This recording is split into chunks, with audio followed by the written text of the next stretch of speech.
Hello and welcome back for Game 4, a game where Team Liquid faced TSM. I am literally losing the ability to speak as I speak. And these teams have to play professional League of Legends. They haven't been talking as much as us, but they have been here. What do you think I don't know. do They've probably in-game? been talking the entire day. We have to extend, you know, a tip of the cap to all the players who are still putting on such a show for us. Team Liquid, though, in this game here has selected red side, I'm being told, in looking at teleprompter, which is different. Blue side, okay, that's what I thought. Yeah. Producers earlier told me blue side. I got baited by the prompter. So blue side, Yes. I will confirm, correct myself, I apologize. Yeah, I think it makes sense with them wanting to get priority on Ryze. Specifically, it's really hard to ban all of these things out if you want to block Ryze, or they can still get one of the other power picks like a Swain. There's a few teams that have been trying to prioritize red side, but I think if you're a team that has flexible champion pools, blue side is the better side for you right now. Okay, so with blue side, Team Liquid, we talked a little bit about ideally they're watching TSM play in that last game, and we're starting to kind of suss out with how many games have been played already today, what teams prioritize. So is there a way that Team Liquid can dismantle the TSM strategy? Well, on blue side, you argue that you have more flexibility with bans, so you can expect a GP to hit the ban list right there. They can hopefully set up another situation where they can grab the Ryze or another mismatched priority pick somewhere. So it feels like they should have a lot of different ways to get a small advantage, but this is probably going to come down to execution a fair amount here. And now I'm going to hit you guys with this one. Any LCS's biggest fan, Vettius, as he is still known. watching. He's still watching. It is the most impressive thing ever, but he has sent us yet another video. And I'm going to warn you. I'm going to warn you before this even starts. It's even longer than the last one, Jad. The I don't last know. one was like a minute. And I don't even know about the production quality. Is it horizontal we had instead the of Welsh vertical? echo in more the first time one. We had the vertical video in the second He has one. had the same God predictions only as me knows all what we're going to day. get in the second. And here's the thing. I don't even know if he's going to decide gonna- to I hope he at least contradict you guys. predicts. Let's roll the tape. Let's find out. Right. There we are. You happy now? I've turned the camera. Anyway, sorry about the accent. The later it gets, the Welsh I get. You're just gonna have to put up with it. Right now, as you can see, it's getting rather late. Operation's still in effect. Jat still sucks. That hasn't changed. Jat Growing a still mustache sucks. too. You've Don't grown let a that happen. mustache, Now, though. That's how I was long going to we've explain been you my here. thought process through impressive paper and a bit of one. math. Unfortunately, don't have any paper. I don't think he's so getting instead to I've his had to use predictions anytime soon. He is pizza boxes. rambling. Bear with me What right have now. you built? Jat, he only copies me. That is what we've learned so far. Jat only copies me. Therefore, if Jat wants to win, he will go TSM greater than TL, and he'll do CG greater than C9. But this is where things get a little tricky, right?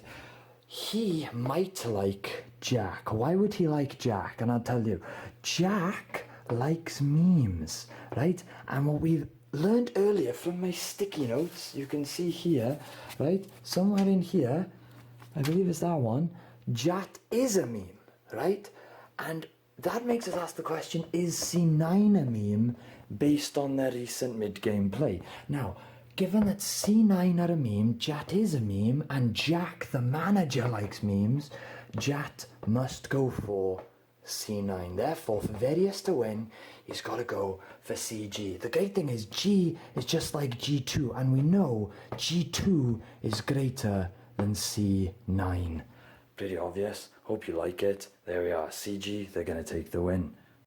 How did he mention it? Yeah, so hold on. What were his Honestly predictions? impressive. So he's going to choose Clutch Gaming over C9 is what I've just gleaned from that video.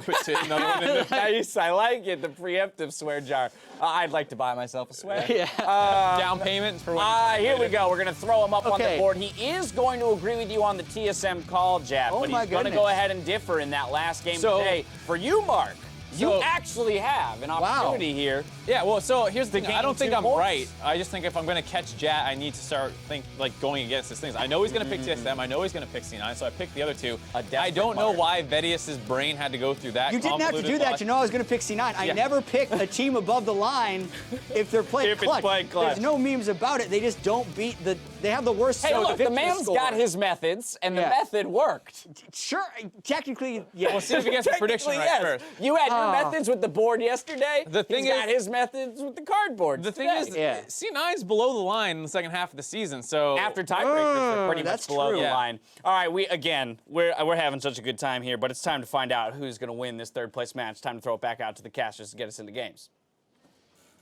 Thank you very much. Hello and welcome back to the Cast of Dusk. My name is David Freak Turley, and I am rejoining the cast. I couldn't stay away from you, Azale. I think this is 4 or 5 straight weeks that I've been by your side. Casting League of Legends. A few too many.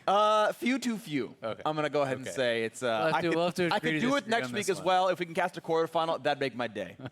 All right, well, let's get in the game. All right. Well, we'll hope that can happen. We're getting into the game.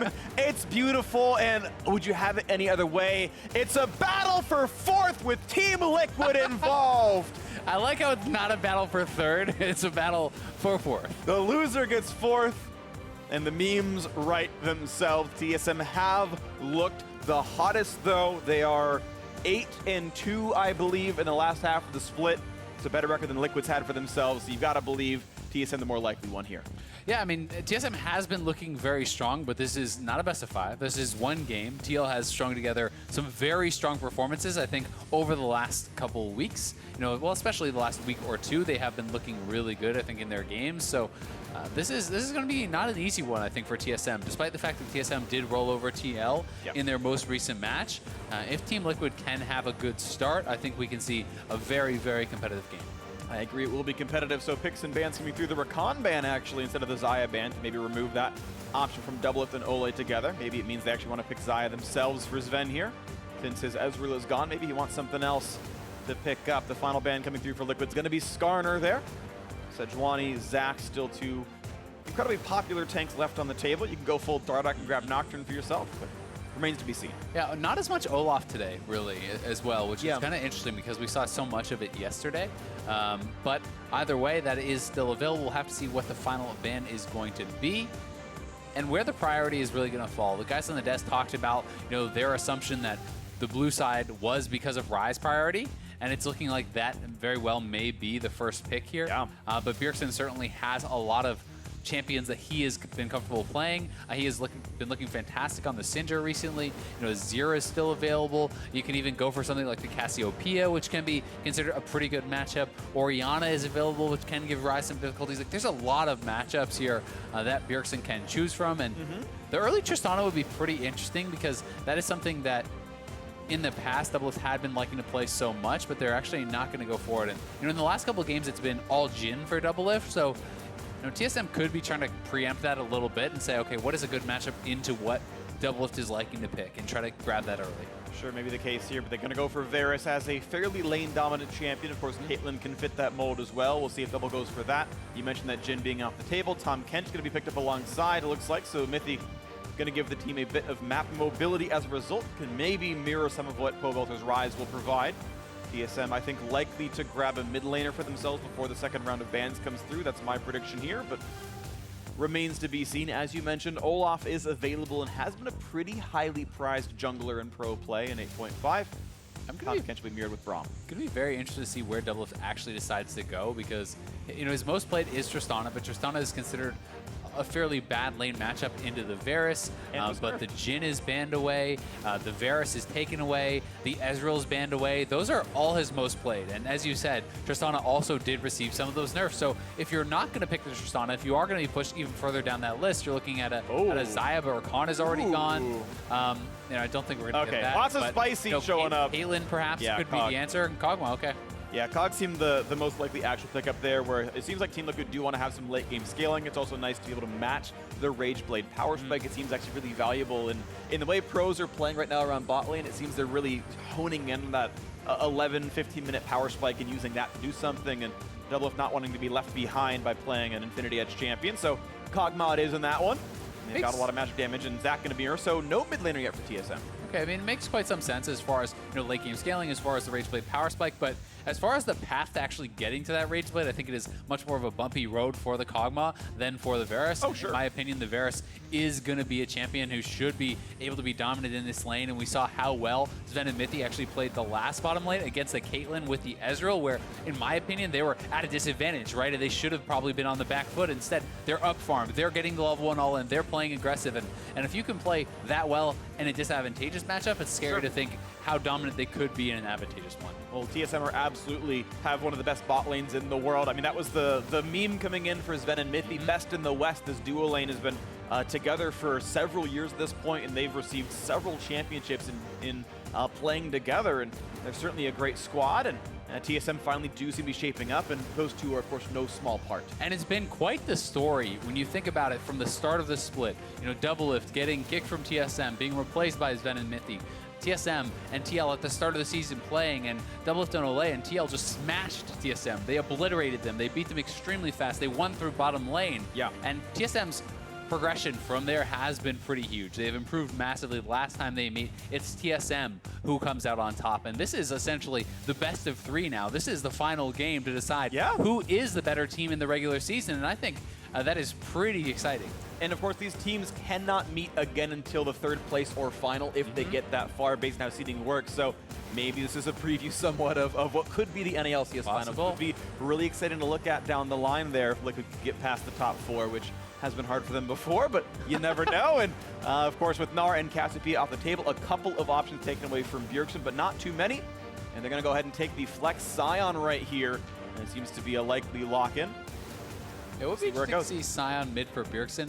Despite the fact that most people don't think of him as a tank guy, he will play it if he thinks it is what is best. And when you think back to last year, when Galio was still built full tank, he started playing and he was receiving criticism for it, but then, you know, he made it his own. They began to win with it. He began to look very good on the champion. So wouldn't be shocked to see it go to Bjergsen, but Hauntzer also can bring this up in the top lane as that safe kind of blind pick. So we'll see where they want to go. And of course, TSM didn't send any of their bans towards the jungle. They put 2 more bans in the top lane to try to pinch Impact's pool, known, of course, to play his tanks very well. That Shen's still available, though, which he's been so keen to play before. And into Sion, it's not like it's the best matchup for Sion anyway. Yeah, Shen can be pretty good, but there are more kind of lane-focused matchups. Lowy would be one, would be shocked to see it, but, you know, things like Darius we have seen, even more common picks like Trundle and Cho'Gath can match up fairly well in these sort of tank versus tank matchups. And you know, the Cho'Gath is right up Impact's alley. It is something that he's going to be pretty comfortable on, especially when there's no guarantee that that is a Sion top. Of course. This is a fairly safe blind pick, even if it does result being up against that Sion.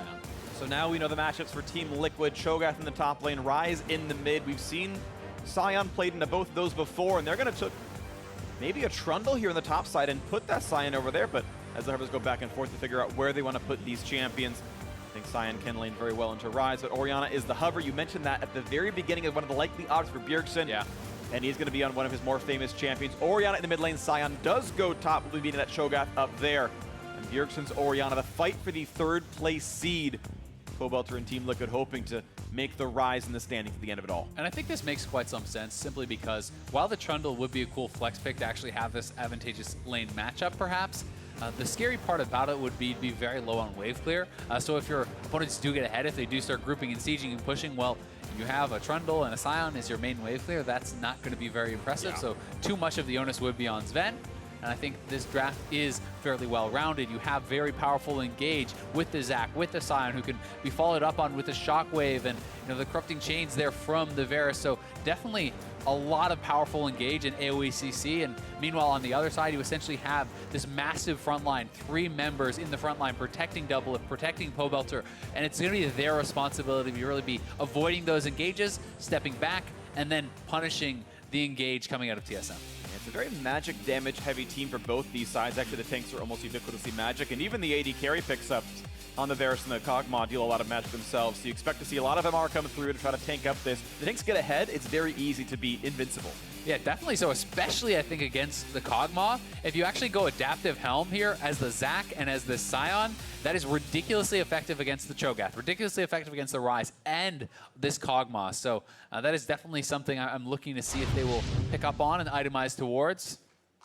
Let's see what comes through. We are into the game. The battle for 3rd and 4th. The second to last regular season game, if you want to call it that. TL and TSM have had very interesting seasons so far. TSM, though, the better late split surge. And now it comes down to this. Who gets the better seed in the playoffs? Who will dodge 100 Thieves as well into the very end of it all? Guarantee that's at worst a final matchup for them. And we'll see as they look at each other across the river. Pretty interesting to see Doublelift also going press the attack here. He is not going to be going fleet footwork, so that is somewhat atypical. And it's one of those things where it was buffed on the last patch and fleet footwork was nerfed, but so many people are still sticking with it.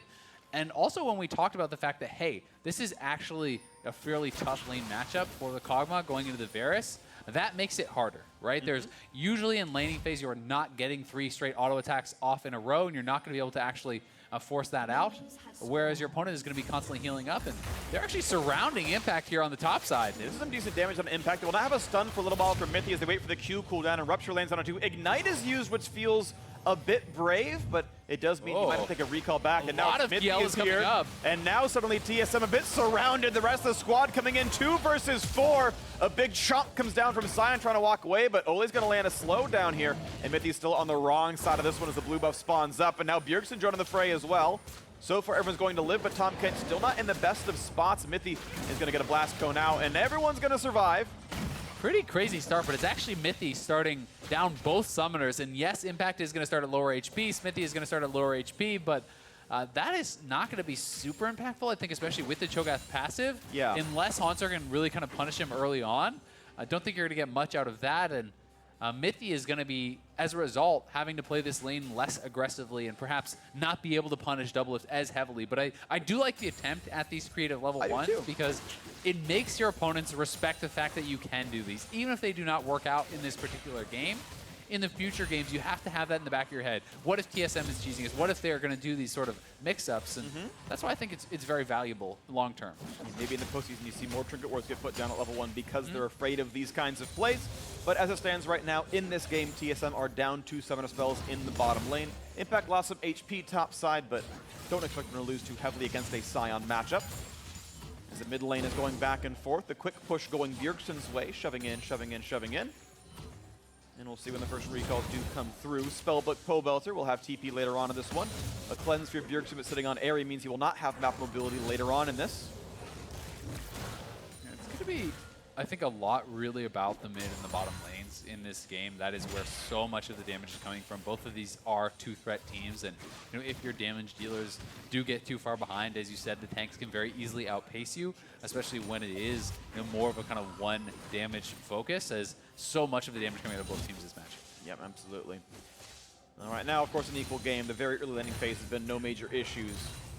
And we see as the jungler's path around, the eastern jungle is clear. MikeYeung back to the top side now, looking at maybe Krugs, and that's basically it. The 5 camps are already down. No Scuttle Crabs killed yet either. Xmithie finishing his 5 camps, and he's going to recall leaving the Gromp alive. Being that his opening item was a Hunter's Talisman and not Machete, he opts away from the single target camps, getting rid of the AoE ones instead. That's just intelligent pathing based on your opening items. So, quick tip for the junglers out there. Your items should probably match the camp you're killing. Yeah, definitely the case. And MikeYeung is ending up on the top side of the map here, but theoretically, could look to put on a little bit of pressure if Impact is pushing out too far.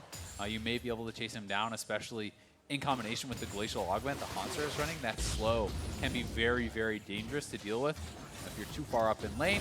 And you see Pobelter has gone back for the early TP, grabbing that tier, starting to stack, and you have the opportunity here when you do get that earlier base with a teleport to try to keep your opponent in lane. You want to try to make Bjergsen stick around, maybe be able to run him out of resources and try to get an advantage there, not allow him to get that early base. Yeah, for now, Bjergsen's resources are pretty good. He's still got both his potions and more than half full mana bar, but you're absolutely right. If you can force him to stay in lane, down items against you as you're stacking up tier and he's buying nothing, that is what you're looking for. So we'll see if Pobelter and Xmithie can make that happen. Maybe even a mid lane roam if Olleh can get out of that lane. Right now, TL are shoving that one up, so there is maybe that chance of a roam happening. You can see Bjergsen tried to push in, and here comes his recall sitting on about 1,075 gold, right about at Lost Chapter money. Yeah, I'm probably going to wait for that Lost Chapter if he doesn't already have it when he does go back. Could be a pretty powerful buy, but it's actually, okay, so he's going to go straight for the tier. And this does allow him to go for boots as well, which is going to be pretty helpful in avoiding some of the skill shots and kind of staying a little bit safer against both the Ryze and the Sejuani. So certainly a very respectable choice here as well. It's not as much initial power as something like the Lost Chapter is, which is why sometimes people will prioritize just that getting that Lost Chapter first. But if you think, hey, it's going to be a slow, kind of more passive lane, then stacking up the tier earlier makes a lot of sense, and that will pay dividends later. And that really was the goal when the design of those items came through, as Olleh gets to make the freeze happen, and Mithy doesn't really force him off this one, so it's actually going to stop Zven's recall. Oh, and Xmithie is actually behind them now as a result. Zven's off his base. For Liquid, they've got better items as well. The stun on Mithy is already there, and he's got his summons, but it does not matter. First blood comes through for Olleh, cleanly done. And TSM kind of screwing up that push. Yeah, nicely done there by Liquid, capitalizing on that. Olleh setting up the freeze is actually what prompts Zven to cancel his base. They say, no, we can't give up this freeze. We need to start this push in. Mithy knows he's caught, not even going to blow the summoners. I think that is the right choice. Unfortunately for TL, Doublelift is not the recipient of the kill, just gets the assist, but still a win on the bottom side of the map, and they do draw first blood. Yeah, 100 gold is 100 gold, but you're right, it feels bad that the 400 went to Olleh. It would have been better on either of the other champions. But he gets to push forward regardless. Taking a quick look at the top lane right now, a small lead for Hauntzer, it feels pretty good. Looking like he's going towards a fairly early Abyssal Mask with that Catalyst. Yeah, and sometimes people will just kind of sit on the Catalyst and then build towards other things if they elect to do that. And this is pretty interesting. TSM is actually doing a super early lane swap. You can see that Zven and Mithy have just gone straight up the top, and they're actually sneaking around here just now showing.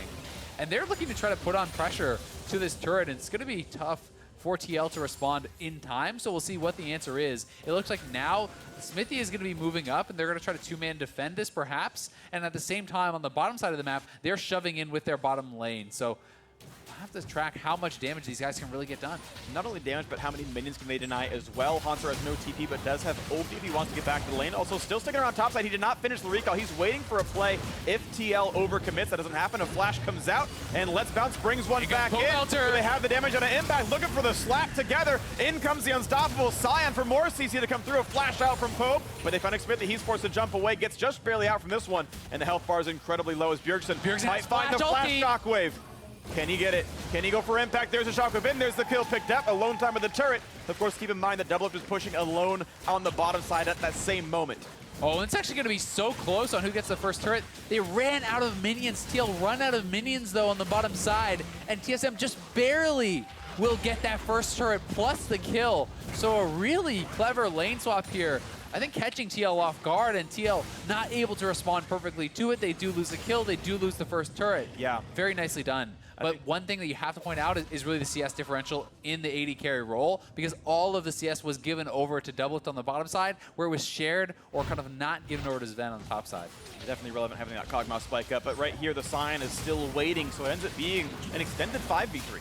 Yeah, exactly. The Sion actually cancels his base. I believe TL was thinking he's probably already gone. And then Pobelter coming in. He waited in the bush the whole time. Hauntzer just honestly getting a really good bait, drawing them back into the brush, then comes out with the re-engage.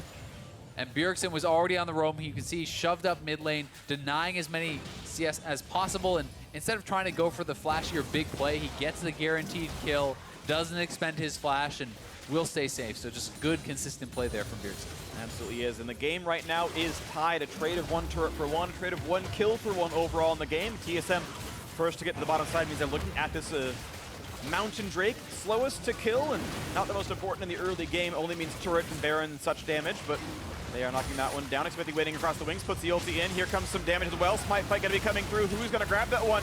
Down to 700 HP. The Zven's gonna get the kill on Xmithie first, and he loses his life. And the Smite, of course, then comes through for MikeYeung afterwards. So TSM getting two objectives there. I'm actually super surprised that Xmithie even tried for that when he didn't have his flash. It's 5 TSM members in the pit, so that was always gonna be a one-way trip, and you know, a worse than 50-50 style chance, but I don't know if it's really worth it there. I think he was hoping he could have blast coned over and queued back out, but there's so much CC, the silences and everything else possible. Yeah, it did seem like a big risk. He went for it, and obviously it did not pay off for him. One-way trip it was indeed. Back to Fountain he goes, and now more gold in TSM's pockets, plus that Drake. And the kill going over to Zven, right, who has picked up both those, grabs a red buff, which is going to be pretty nice here too, so going to be pushing him further towards that rage wave. You were mentioning the CS difference between Doublelift and Zven, but when I checked, their gold is identical right now. The 2 kill credits making up for the farm, so you got to say that power spike has sort of been lost that Doublelift got with all that extra farm. 500 gold lead for TSM right now. And now ulting in behind Pobelter. Ooh, he's going to try to get away. Shockwave going to land anyway, though, and there's not much of a place to go. Suddenly, a 4v1 out of nowhere. Camp mid, and Pobe is dead. Just beautifully done, honestly. The rotation here from TSM, the bot lane has been moving around the map, very proactive, and without the flash on Pobelter, they knew he couldn't get away. This is going to be another turret here for TSM, and the most critical one on the map. Yeah, mid-outer falling. That limit does not happen early on, but to get that one there, a great dive. Pobe had no summoners, and obviously the CC overwrote the ultimate. TSM now up 1,400 gold. This is the time you want to peak, even though they could not grab a playoff bye. They are looking like the scariest team in a lot of people's eyes. And now making a sort of clean run through what looks like the sort of the precursor of the playoff bracket through the extended tiebreaker series here. They definitely look scary. They definitely do, and playoff bye or not, they are looking like such a good team, and if you win this match, whoever does, TL or TSM, they will get the assumedly worst team of the bunch in the quarterfinals. They will be playing against the 6th seed and have a very good shot of making it to the semifinals on their own. And it's always interesting to me to kind of talk about how much of an advantage is the bye.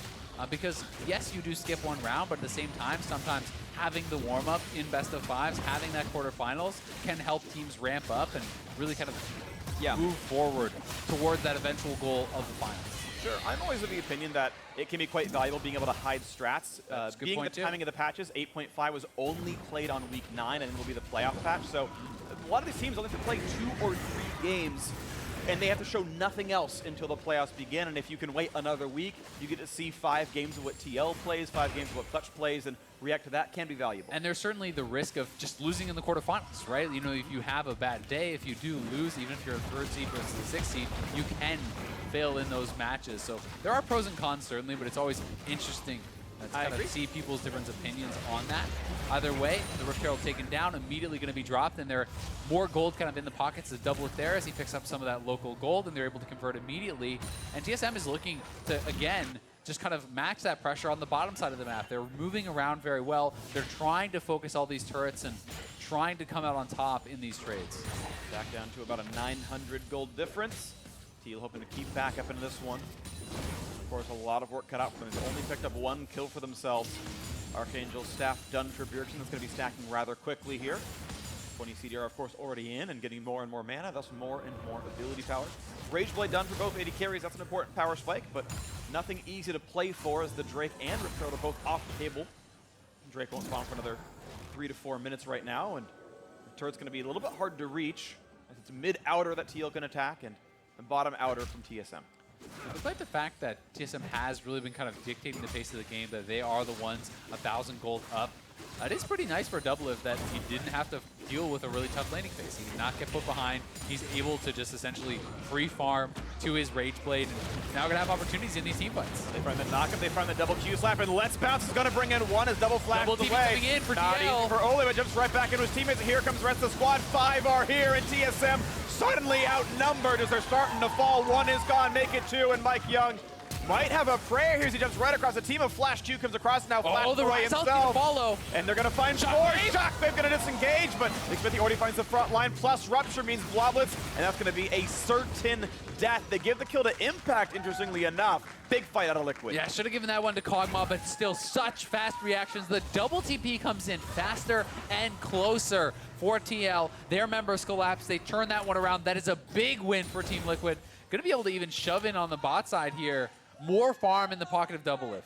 And it's gold, gold, gold in the favor of Liquid now. This fight really good for the blue tide. Yeah, definitely the case. Doublelift able to create some space, flash back, avoiding the Varus ultimate, which was key. And look at where they're TPing in compared to where Hauntzer had to TP in. He didn't TP in over behind the turret. There was a ward right there, but you know, he didn't choose to do that, or perhaps did not see it on the map.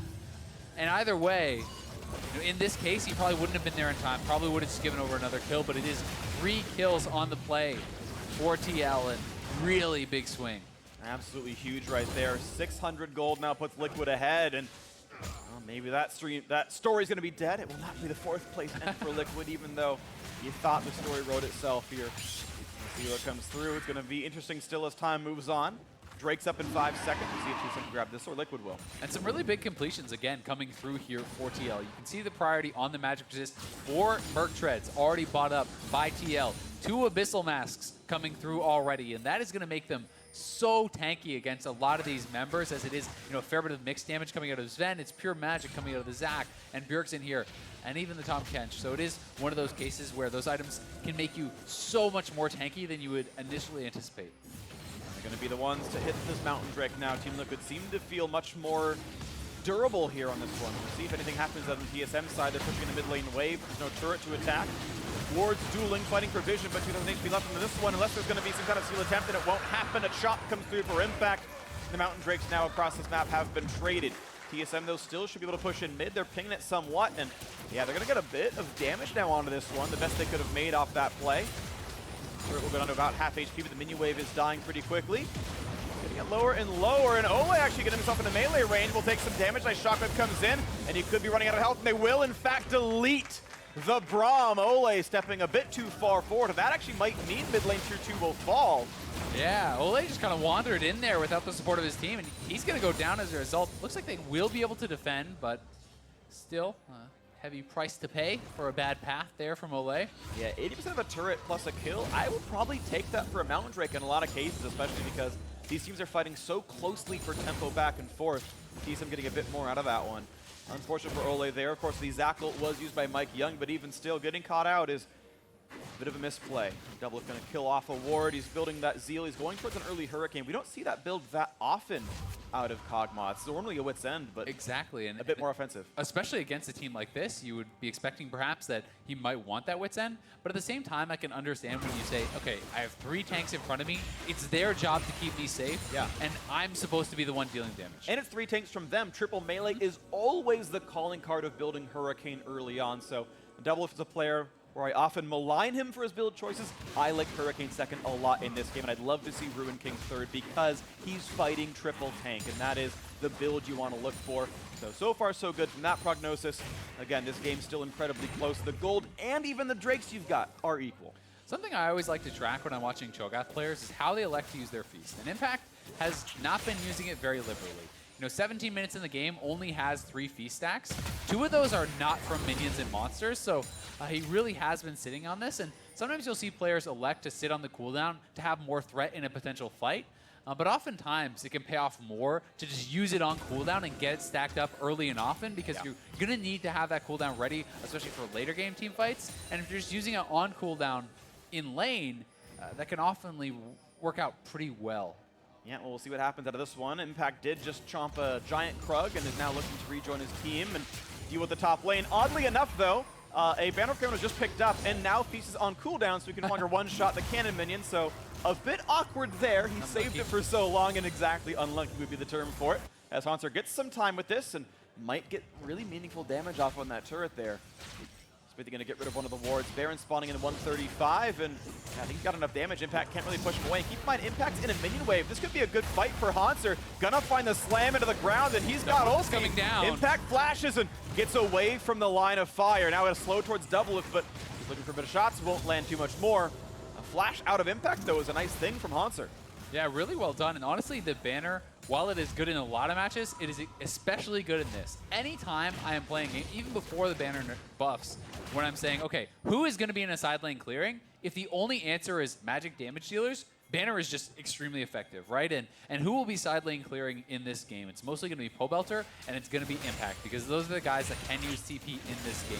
And it just takes so long for them to deal with a bannered up cannon that you can put a lot of additional pressure on the map, and if you can drop one, say, bot lane, pressure around Baron, if there's no one to answer, that can result in turrets. That can result in additional pressure on the map.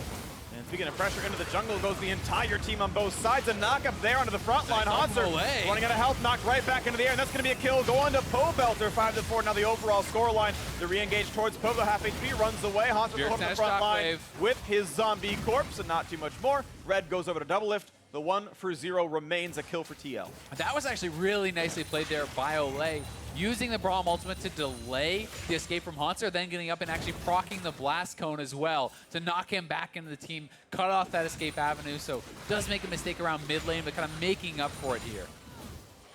Now they've got to wait for the respawn. 8 seconds till Hauntzer's back up on the map. Does have ulti, does have teleport, so we'll see when he gets himself in with the team and where he does go when that respawn comes through. We watch this fight one more time. Hauntzer walks into what ends up being 4 or 5 people. And look at Olleh, just nice ultimate through 3, knocking them all up, steps forward, knocks the blast cone back, so no real way for Hauntzer to escape. Just a really heads-up play there, and it's a little thing, but those can really make a difference. Yeah, a kill often means more than just a single kill. Team Liquid actually able to walk in and steal a blue buff as well. It's not just the 450 gold as Hauntzer summons yet another banner minion. And if no one comes down to support this, he will simply be hitting Impact while Impact is trying to hit that banner. This will get up to the turret, and you can see... if he's willing to feast, it's not so bad. But he is going back to base, and we'll see if he does decide to go back to the bot side, if they're going to move anyone around. And yeah, as you say, Feast definitely is a good answer, and he actually has his own banner now. There you go. And does deal a lot more physical damage, so it is easier to deal with, but still not super easy. Of course not. So we'll see where these players now go. Up to the top, River's going to be TSM first to the play this time around, but they're facing a Scuttle Crab that Liquid got. But they can get rid of the rest of the vision. That's still 30 seconds alive, so no Baron sneaks for them. And you can see how as soon as he drops that banner, moves up to the top side of the map, trying to create pressure on the bottom side, and then look to make a play away from it, knowing that someone must walk down, must respond to that before they can really come and deal with TSM. And in this case, it's gained them vision around the Baron. Exactly. Impact walked over it, and you can see the ultimate still available for casting. Means he has not chomped the minion, just does it now, so I take that all back. He uses his ultimate to get rid of some of that minion. Pressure. Infernal Break spawning in 3 seconds, and of course Impact now no longer has Feast for the play. Looking at maybe a bit more. Can they separate them? As Mithy has of course brought in the players, and now going to spit a Varus, and Impact does not have flash. Oh, does have on the Baron, they just Ryze ulted in the pit. What a good play out of TL. They're going to trade Impact for a Baron. Worth it every there, though. time. He could try to steal this. He's going to ult into the pit. But look at that, it's at 2600 HP, so now he's got to save Flash for that one, or a Blast Cone, 700 health, the Flash forward. Oh, it's going to be grabbed up by Ryze. Pobelter gets a trade of a kill via Shockwave, but now Sion's going to find himself some more prey. Xmithie does have Flash if he needs it, trying to cut away from the team, but now he's got nowhere to go, so this will be TL losing 3 people as payment for grabbing Baron. Assuming they can actually kill off Xmithie, he's still running away pretty fast. Might have a chance to get out here, but I don't think so. I think he's going to be run down. Maybe just trying to waste as much time as possible. But you can see TSM is even pushing on the bottom side of the map, and Xmithie does eventually go down. Bjergsen picking up a couple kills is so strong. For a second there, when I saw the kill indicator pop up, I was like, did Bjergsen just steal that Baron? That would have been nuts, but not the case right here. However, it does mean Infernal Drake goes TSM's way as well. In pure gold, 3 kills is worth a Baron buff. In Infernal Drake versus just the buff, that's a bit of a trade. But I do think that it's a smart response from TL, knowing that they can't answer that play on the bottom side. This is decisive. They go straight for it. Ult over the wall. Unfortunately for them, because they committed both the Sejuani ult and the Braum ult to try to zone out MikeYeung, they are not really equipped to actually take the fight thereafter, so they have to back off. And now it becomes, how much can you get with the Baron buff? You gave up 3 kills, you gave up an Infernal Dragon, but if they can knock down a couple turrets of their own, then it becomes much more worthwhile in the long run. Chomp. Yep, Impact willing to commit Feast to that banner of command. It does mean it will remain on cooldown consistently, and that can be, of course, important to play around, but it does not get to push that easily by itself. Gold, still identical. TSM, as we've been saying, have the lead of this Infernal Drake, but TL have the lead of a 2-minute-long Baron buff on their 2 major carries. If that buff can do anything for them, it'd be a good time to make the power play happen, but Liquid, maybe not destined to gain too much more gold right now. They have yet to pick up a turret for quite a while, as mid lane outer still stands. Doublelift even picking up the Merc Tread. So 5 Merc Treads on the side of TL. Really prioritizing the MR, really prioritizing that tenacity for the CC reduction here against the magic damage and CC heavy team that TSM has put forth. And it looks like Doublelift is going towards the Blade of Rune King, as you had kind of hoped he would. Yeah. It is extremely powerful at punching through these tanks. When you look at the Sion, the Zac, and this Tahm Kench, you have the Hurricane, can hit all 3 of those. You have the percentage HP damage, which is also going to be very, very effective there from the Blade of the Rune King. So this is an ideal build at tank killing, and I think that's what he needs to look for. Meanwhile, Tank's trying to kill him, but only the front line is grabbed as Olleh forced to flash right back out. And the stun comes through. What are they going to get? A lot of damage, and Braum is going to go away until Winter. That's a kill picked up. Sorry, Santa, you're gone. And this one, a nice Shockwave. Going to get Impact. Xmithie actually disrupts the jump forward, but a slow is going to land, and Impact will lose his life. A kill over to Zven. 2-0 TSM. Baron buff or not. And have to go to the top lane for some more fun. Yeah, just a nice engage there from MikeYeung. They find a couple of kills. Olleh having to expend both his summoners there too. Impact down 2 summoners as well. Nothing really used from TSM besides a couple ultimates, and that is a much more expensive fight for TL, and it's one that they lose. Absolutely. TSM getting better and better now as time goes on. The team that initially was getting a lot of early game leads at the beginning of the split and then just could not convert, and they couldn't play aggressively enough. They've, of course, improved that quite a lot throughout time. A lot of that being on Bjergsen, 4-0-4 in this game. quietly been a huge contributor so far. And also, when you want to talk about intelligent builds, the early Void Staff from Bjergsen makes so much sense when they're already stacking all this MR. So here's TL pushing up very heavily. Olleh trying to hit that Braum ultimate. Does nail Bjergsen, but of course it is unstoppable on the Zac, so they couldn't actually stop that. And Hauntzer flanking him from the side with the Sion ultimate. Impact arrives, but the fight is essentially already lost, and he's going to get taken down in the extended play as well. And more tank busting coming through on the squad as Bjergsen, the Haunting Guy, is also a very good long team fight item, but actually building towards death cap right now. We'll delay Leandri's here in this. It will, but it's one of those things where a lot of people are really loving the 10% damage passive. If you're it's great. It's going to be a slow fight. I just commit to this Haunting Guys. I get that. Then I go back into the death cap, which not only will increase my damage a lot, but also increase the power of the shielding to protect Zven and kind of give you some more oomph in those team fights. Because when it is tanks versus tanks, any sort of shielding that you're offering is that much more valuable because it's less about these instant kill bursts and more about the sustained fights where you can get multiple shields off. Absolutely the case. 800 gold lead for TSM. They're going to defend mid on this one, but they're outnumbered here, so some shots coming through. Doublelift should feel safe with the Byrocane barrage on, puts plenty of attacks on towards that turret. Even a quick stun towards Mithy puts him at 1/2 HP, but the turret will not fall. Not enough autos came through. Wait for the next round here as they have to kite away from Hauntzer. Sion's very tanky. Push it down a minute. Push it down a ward. It is pretty cool too that we're at this point in the game with press the attack here on Doublelift. So he has, not only the items, it's the runes as well that are all pushed towards being able to deal with the front line. And the question becomes, can he do it even with all of that? Pobelter is up, pushing on the top side. Impact is dealing with minions down on the bottom side, and he is going to have to not only position very well and kind of avoid the initial engages, but he's got to constantly put out damage because Ryze is, I think, very poor at actually killing off these frontliners. And they're looking for another play on Impact. Might be true. 3v1 though. The knock-up easy onto Impact, and he can't really knock down Mithy easily, running a bit lower on health, but Impact will indeed fall a second time in a row. They picked him off in this side lane by himself. Thanks to Tahm Kench ultimates. That turret is going to drop, no problems at all. Zven up to 5-1 and 3. He's doing pretty nicely damage-wise, building towards the Ruin King himself. TSM have been much faster on the plays. They've got twice the kills this game. And a lot of that is because of their fantastic usage of the Tahm Kench Global. Mithy has been everywhere, rotating around with Zven, catching people out, using that in conjunction with the Glacial Augment and all the CC that Sion can put out. You're getting slowed down, then all of a sudden these two people appear, and it's so much CC that's going to come in. And because Mithy's been part of so many of these fights, he's gotten a lot of gold for himself as well. An adaptive helm is done. He's been actually able to build selfishly to sit in the front line, withstand Doublelift, withstand Ryze, and walk in and make it a 1-for-0, not a 1-for-1 trade kill. And we are seeing more and more of those adaptives picked up. That was kind of what I pinpointed as really the most effective item any tank on TSM can build this game. There's already one on the Hauntzer. There's already one on the Mithy who wasn't one expecting to be able to get it. And MikeYeung, assumedly, is building towards that here too. So that is going to make it very hard for Ryze, very hard for Doublelift. But Doublelift is on his completed Blade of the Ruin King, has itemized everything towards trying to kill them off, and it's just time to find out, will it be enough in these team fights? And it's going to be down to the DPS check. A 3,000 gold difference, though, usually tips that towards TSM's favor, but execution, of course, vitally important. Speaking of which, onto the front line, they see Impact yet again. A bit small for a Cho'Gath. The knockup is in, down to about half HP, and into the back line comes the Zac, tries to find Let's Bounce. He's so low on health, and absolutely shredded by Doublelift's Kog'Maw. Xmithie pops the Hourglass, runs away. Shockwave onto 3, though, and they get the trade kill, but the Drake was picked up on TSM's side, or sorry, TL's side. And that is actually a seemingly 1-for-0. TSM get the kill, but Liquid get the Infernal. Yeah, Doublelift actually shredded straight through, but they killed off Xmithie, and they are going straight into this Baron pit.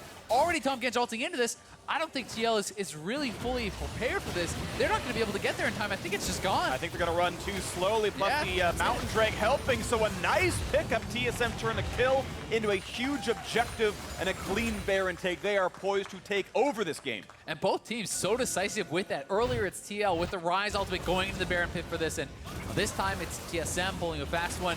Here is the play again. Doublelift focusing down the Infernal, but as MikeYeung comes in, look at how fast he goes down. Doublelift is pumping out so much DPS, and as MikeYeung gets blobbed, they turn, they finish off the Infernal. Big shockwave, though, from Bjergsen nets them 1 kill, and that is what eventually allows them to go over and take that Baron, and now TSM up 5k, looking to extend this gold lead, looking to knock the last outer off the map, and remember, they have Banner here, too. They have more sieging power because of that, and they can potentially crack the base. See if they can make that happen with this Baron buff. Still 2 minutes 40 on. All 5 members do have the buff. Also, death cap completed for Bjergsen. The power spikes are big. Ruin King done for Zven as well. They have got items that they would love to have. And let's see where they look. As well, the only tier 2 turret up is in top lane, and that's not anywhere where they are. So it's an inhibitor attempt now. TSM with 5,000 gold in their pockets and the Baron buff on. Looking at bot lane outer. I should say inhib turret. The outside of the base. Yeah, TL does have top lane wave pushing for them, so that is something working in their favor. But they're going to have to be really diligent about how they defend this and be pretty aggressive in actually clearing out these waves. But at the same time, there's a big risk that MikeYeung and Hauntzer can just go for an engage. And if you get caught by a shockwave from Bjergsen on these 3.5 items, you'll be going down quick. There it is! Shockwave brings in one. The Glacial Prison gonna buy some time. Double stays alive, but he's down to 1/4 HP, meaning he has to disengage. Zach gonna find the front line. Can he make Let's Bounce happen? He just balance housed. He's actually gonna be turned back around on him, but jumped up and down goes the base. A nice play out of Zven. Got the ulti to force the disengage. Yeah, really nicely done. Comboing that with the shockwave. They get a pretty easy inhibitor without too much of a commitment, just 2 ultimates there. And now TSM can rotate around, look for this mid lane. There is the banner cannon on the Baron buff. They're looking to knock down this turret, and they're pushing forward pretty aggressively. MikeYeung threatening the dive. DL must go in to stop this one, or they will lose some turrets. The front line taking some damage, but out they go. Kog'Maw, yeah, putting the hit towards them. Mithy getting a bit low, not quite stunned. The chomp comes in, and Bjergsen is dead with flash still on. They need to keep chasing. TL must get something. Ryze gonna bring him not messed very it up. far. Pobelter Oh, no. with an oopsie of a realm warp. Oh, you hate to see that, Freak. That's a tilter. They don't stop the recalls either, but they do get some time to push. 1 kill, 1 turret, 3 minions alive. They might get a little bit more. I mean, it's still a good fight for them, but that could have been a couple more kills. That could have been so much more for TL if they could have pulled off that chase. I mean, there was a lot of low health bars there on TSM, but either way, they hold on. They do win the fight, and they are getting stronger. And Doublelift picking up the BF. You could be going towards an Essence Reaver, something that you are a pretty big advocate for. Yeah. Go for some flash away from a get slow taken down Zven, here. flash ults, and Pobe has no escape tools except for damage output. Can he just kill Zven? That answer is no. Found out by the rest of the team. MikeYeung there in the back lines. They could look for impact. They're going to get the knockup on the front line there. They can get a kill on the Cho'Gath as a result. Over the wall. Let's Bounce going to pull him back. Double only does enough damage to force them away, but not enough to kill. This Kog'Maw not a big enough threat. Their team Forced to run away. going to go for the end here. Double's not in the fight. Can they claim third right after this one? Hauntzer walks right in. He's got Superman is next to him. Chunk, chunk, chunk. The Lumberjack, of course, not the skin this time around, but still gets plenty of damage down that turret at about 2/3. Has to disengage from the rest of Liquid being around. That TV may be a bit over-aggressive. Doesn't get all that much for it, but the team can still push in for top lane. 2-2 is going to fall. Yeah, TL falling apart at the seams a little bit. A botch chase down. Doublelift not able to get involved in that fight after Pobelter was out of position. He gets picked. Impact goes down. They lose a Nexus turret. They're going to lose at least 1 more inhibitor, and maybe just the 3 inhibs straight up because Pobelter is still not up. He's just coming up now, and TSM are pressing. 5 seconds on impact, and the mana bars are pretty low, so cowards! Yells Hauntzer as he runs back to base. But it's a tactical retreat. He's getting mana to fight again. Okay. I'm going to give this one a 6 out of 10. As far as Sion ults go, he hit his targets. The fountain. Pretty good. Yeah.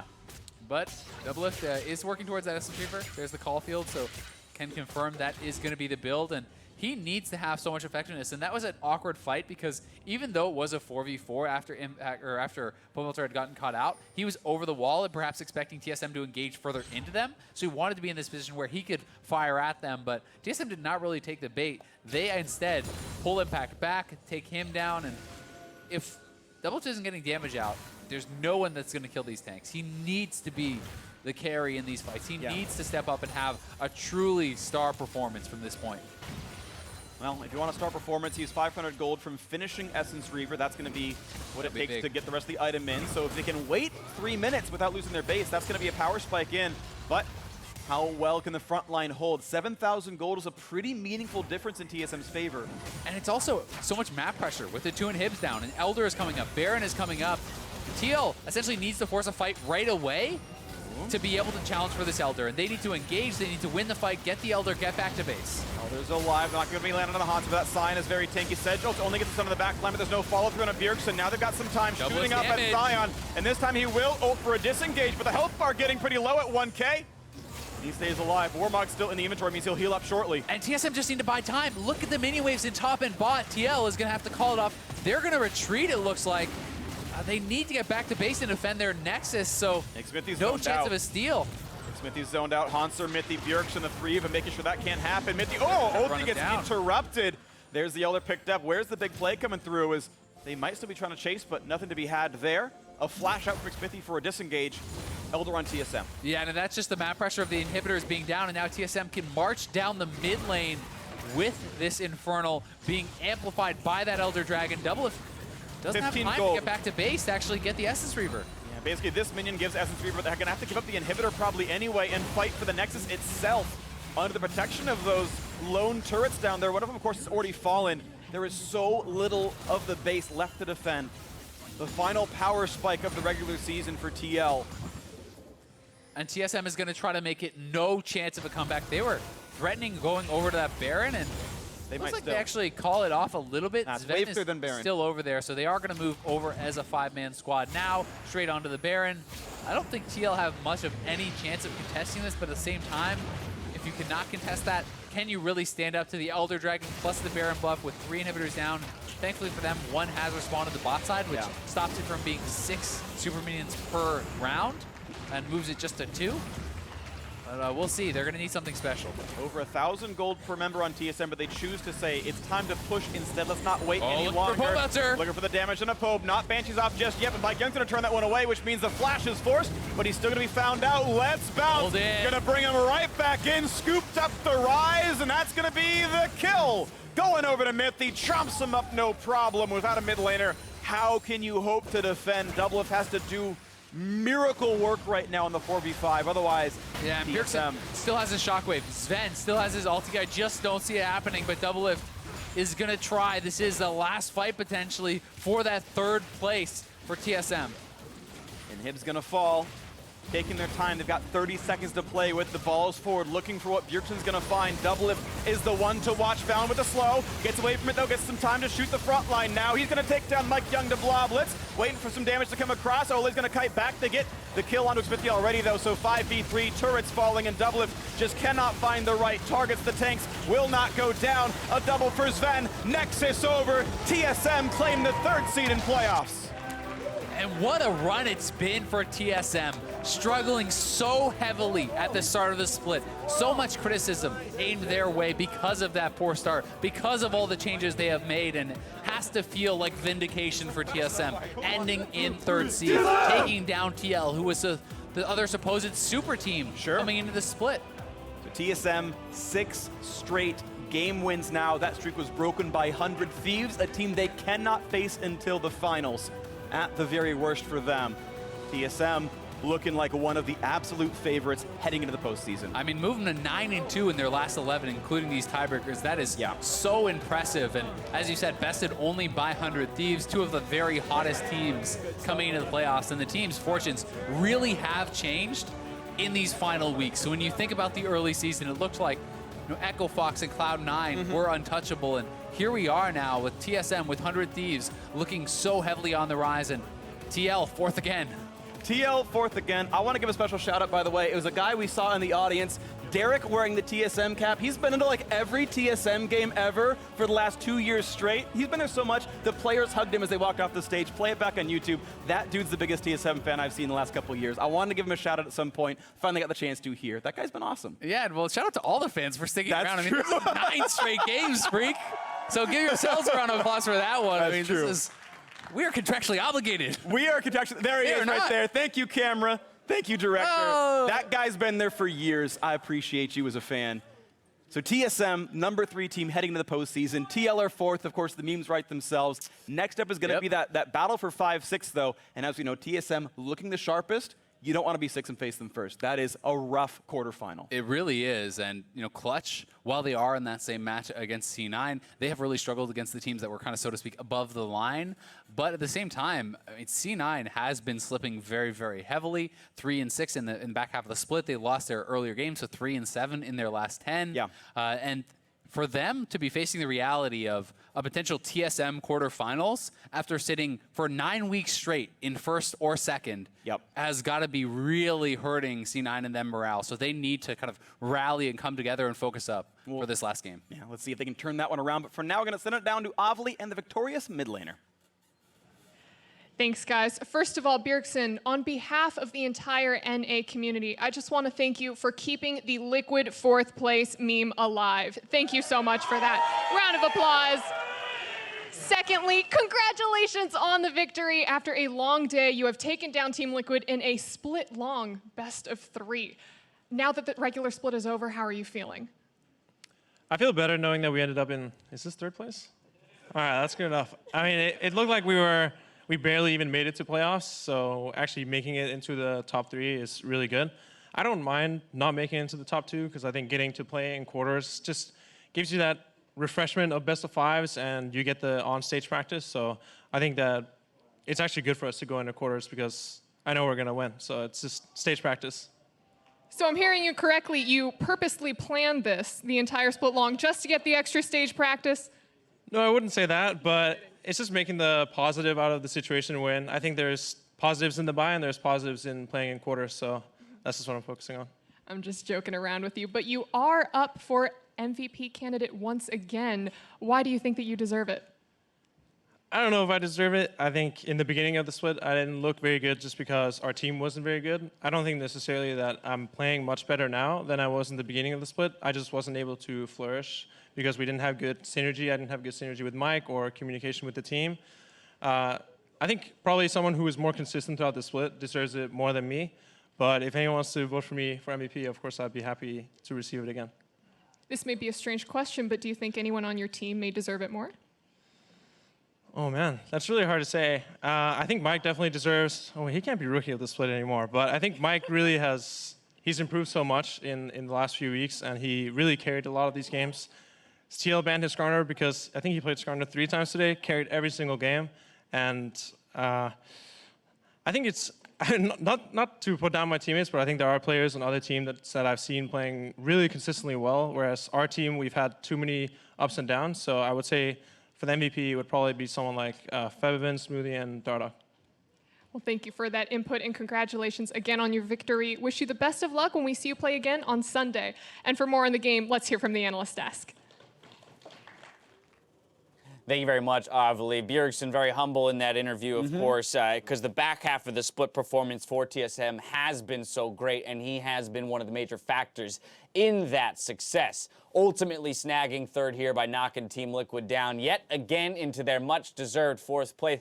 Jat, this rings a lot of bells for me. I feel like we've seen them in that position before. I've seen Mark wearing these clothes before, too. Yeah. Like, I'm getting weird flashbacks to This days is a new gone hoodie. by I don't know why, but when you wouldn't have Liquid seen- was... Yeah, 4th, They didn't Mark, have these Liquid. Yeah. So, you know, there's like a holy trinity of, really weird. makes a whole lot of sense. But in actuality, I think this was a game we were kind of talking about before it.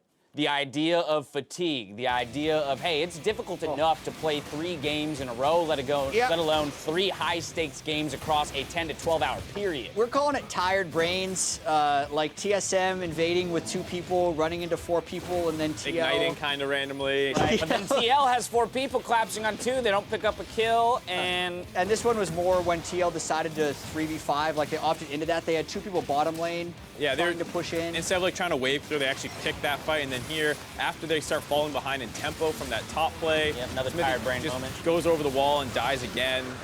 Has a really low chance of stealing that. It should definitely And it's just just a leave Mountain that. Drake as well. Yeah. So it was definitely. This one was good, though. This is just kind of didn't get far enough out. Eventually, I think, you know, TSM was playing better over the course of the game. They were finding pickoffs and things like that. Even though TL had some plays to stay relevant in the game, it was always TSM feeling like they were coming out a little further ahead. Yeah, I really liked Mithy's Tahm Kench in this game. I thought it was the difference maker when you compare it to when TL beat C9 by 1-3-1-ing. TSM just never let them set that up with the Tahm Kench ultimates, and then eventually they scaled and actually team fought really intelligently, using the Orianna ball, using Sion to soak as much damage as possible. Mithy with great Tahm Kench eats as well, but tired brain. Right, well, we say tired brain, but of course they did wake up. Tired brain alert! Game until this! No! 2 inches That was forward. actually, so the other tiebreaker moments were kind of like, that was one where if they got 1 or 2 more kills with a good Ryze ult, That was the turn moment. maybe they could have taken mid inhib or something and gotten more gold back. As it stands, though, TSM continue to out-execute them in team situations.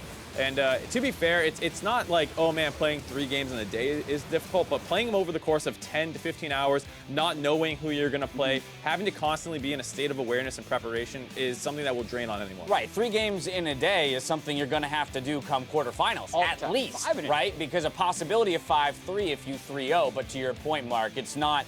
It's 3 back-to-back-to-back. You're still in it. You're playing the same team. You've probably come in with prepared strategies. The whole tiebreaker scenario was something that, was kind of thrown at these players late in the day, and they're having to grapple with all of that in the moment. And so for TSM, surging up to 3rd place. Again, it seems the more things change, the more they stay the same here in the North American LCS, aside from 100 Thieves, non-endemic team sitting up top the table. Yeah, oh man. I mean, there's enough new stuff, right, guys? There's Clutch. I like how there's 100 Thieves. They're #1. That's new. That's cool.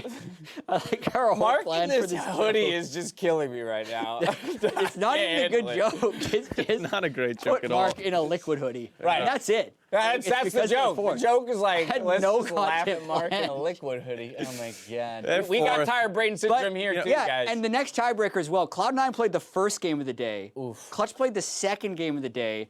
We started at noon. They played 12 and about It's 1. 9:05 right now. 9:05 here. It's late for Vettius, and he's still very much in the Vettius running with you right crushed now. Mark Oh, yeah. because Mark hinted the prediction. I had the tire Mark brain essentially into. I just kept I knew what I wanted to pick, and I'd be like, I'll do the other thing so I can try and catch Jet. And I Right. fell And for now- it. Yeah, you like would have 4 finished games just back. one I would've- behind if I- Jet. Now it just looks like Yeah. a gross separation, Yeah. like 4 games back. But Vettius can we and roll Jet, that back? if this next game goes the way that Vettius had predicted, he will be the first non-analyst to defeat my analysts in Yeah, predictors. Jack, Let's go C9. Jack, you've been memeing a lot.